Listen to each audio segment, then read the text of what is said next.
नमस्कार, मेरा नाम है अनुराग मिश्रा और आप देख रहे हैं जनता जंक्शन शो।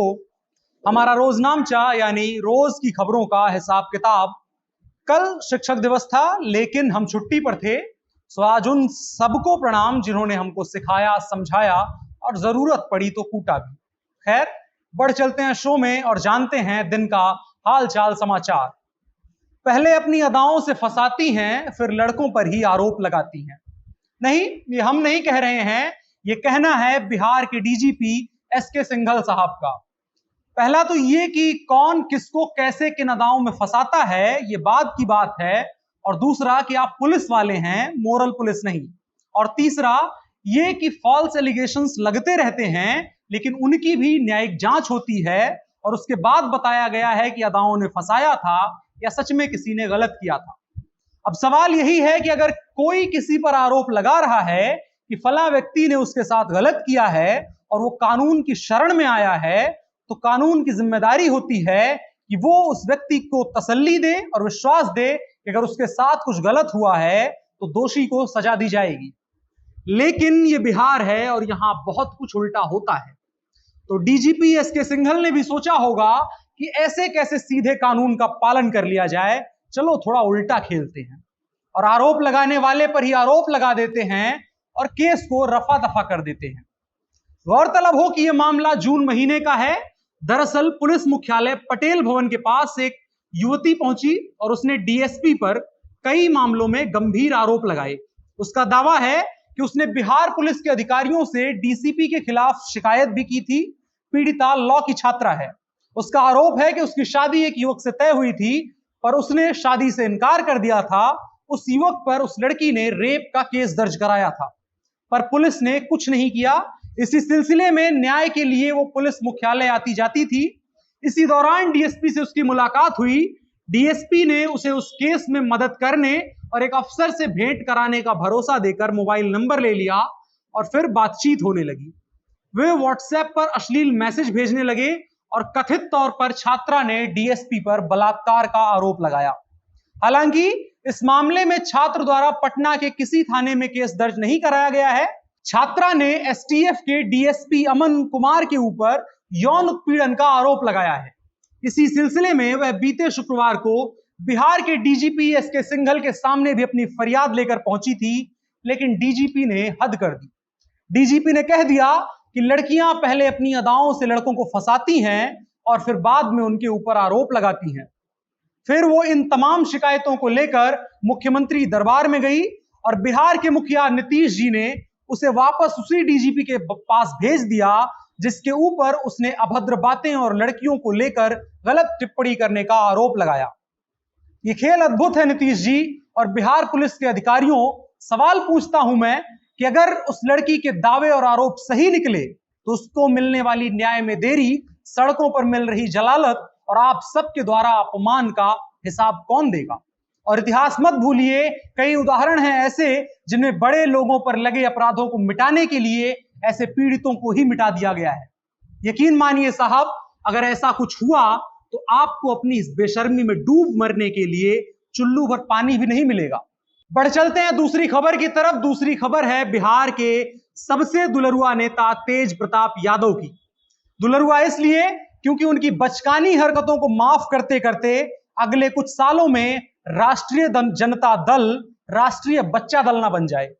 क्योंकि तेज प्रताप जी का मीटर सालों पहले अटक गया है और पूरा लालू परिवार और आरजेडी संगठन उस मीटर को चलाने की कोशिशों में लगी है। इस बार नया खिलवाड़ तेज प्रताप यादव ने किया यह है कि उन्होंने अपनी नई पार्टी का ऐलान कर दिया है। तेज प्रताप यादव अपने चहेते आकाश यादव को अपदस्थ किए जाने से बंपर नाराज थे, जिसके बाद पार्टी के अंदर खाने वर्चस्व की जंग जो पुरानी थी वो और तेज हो गई और पार्टी आला कमान से बदला लेने के लिए उन्होंने अपनी नई छात्र विंग का ऐलान कर दिया, जिसका नाम छात्र जनशक्ति परिषद रखा है और कहा है कि वो राजद को मजबूत करने का काम करेगी। लेकिन तेज प्रताप को यह समझ नहीं आ रहा कि ऐसी हरकतें करके वो अपनी अहम की तुष्टि और पुष्टि तो कर सकते हैं, लेकिन वो अपनी पार्टी को फजीहत और जलालत से नहीं बचा सकते। और बिहार की जनता जिस राष्ट्रीय जनता दल को अपने सेकंड ऑप्शन के तौर पर आस लगाए देख रही है, जिस जनता का एक बड़ा तबका लालू प्रसाद यादव और उसकी पार्टी को अपना मसीहा मानती है और उसी के नाम पर तेज प्रताप यादव को भी सराखों पर बैठाया, वही तेज प्रताप कभी घरेलू और निजी मसलों, कभी महत्वाकांक्षा के लिए सरेआम तमाशा करते रहे और ये करके उन्होंने ये साबित कर दिया कि उन्हें जनता और पार्टी से ज्यादा प्यारा अपना अहंकार है। ऐसे नेताओं के हाथों में अपना भविष्य सौंपने का सपना देख रही जनता को यह बात सीख लेनी चाहिए, ये खिलंदड़ नेता पद को बस अहंकार को पोषित करने के लिए लेंगे। एक तरफ लोजपा, इधर राजद, दोनों में होने वाली अंदर खाने का के विवाद आने वाले चुनाव पर क्या असर डालेंगे, ये तो आने वाले चुनाव में ही पता चलेगा। लेकिन इन सब से जनता को यह सीख लेनी चाहिए कि ऐसे अहंकारी नेता जनता की हित पूर्ति के लिए वोट नहीं मांगेंगे, वो बस अपने निजी हितों को साधने के लिए आपके आगे झोली फैलाएंगे और ये हित सिद्ध होते ही यकीन मानिए वो आपकी तरफ मुड़कर भी नहीं देखेंगे। अगली खबर भी कोई ब्रेकिंग न्यूज नहीं है, ये एक आईने को हटाए जाने की बात है। मशहूर लेखिका महाश्वेता देवी की शॉर्ट स्टोरी द्रौपदी, जिसे DU इंग्लिश ऑनर्स कोर्स से बाहर किया गया है, आइए सबसे पहले उस कहानी का एक हिस्सा सुनते हैं। उसका गैंगरेप होता है। गैंगरेप करने वाले उसे कहते हैं अब कपड़े पहन लो। वो दांत से अपने कपड़े फाड़ देती है, जांघों पर खून है, स्तन जख्मी है। वो निर्वस्त्र उस शख्स के सामने अपनी कमर पर हाथ रखकर खड़ी हो जाती है जिसने गैंगरेप का हुक्म दिया था। कहती है कि देखो तुम्हारे कुकृत्य का नतीजा क्या है। गैंगरेप करने वाले उसे कहते हैं कि अब कपड़े पहन लो। वो दांत से अपने कपड़े फाड़ देती है, जांघों पर खून है, स्तन जख्मी है। वो निर्वस्त्र उस शख्स के सामने अपनी कमर पर हाथ रखकर खड़ी हो जाती है जिसने गैंगरेप का हुक्म दिया था कि देखो तुम्हारे कुकृत्य का नतीजा क्या है। वो दूसरों के दुष्कर्म पर खुद शर्मसार नहीं है। उसका शरीर कुचला गया है, मन नहीं। उसके शरीर को ढकना है या नहीं, ये उसका फैसला है, किसी और का नहीं। इसको कोर्स से हटाने वालों के मुताबिक ये कहानी आज बेमानी हो गई है।